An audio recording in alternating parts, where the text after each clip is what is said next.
Isang kilometer, Mitsubishi Mirage. So, ito, bibira lang ito nangyayari. Actually, wala talaga nangyayari pag mga bago, no? Pagtataka to, Pero titingnan natin yung condition ng belt. Kung may matalim na, dito, groove. So, possible na may problema sa pulley. So, titingnan muna natin, Wala naman itong ingay, sir. Wala namang maingay. Wala. Okay.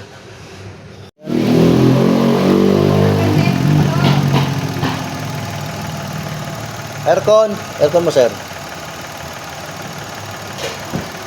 Check natin ito kung ano problema ito. Bibira nangyayari, no? Rev mo nga, sir. Rev. Gas.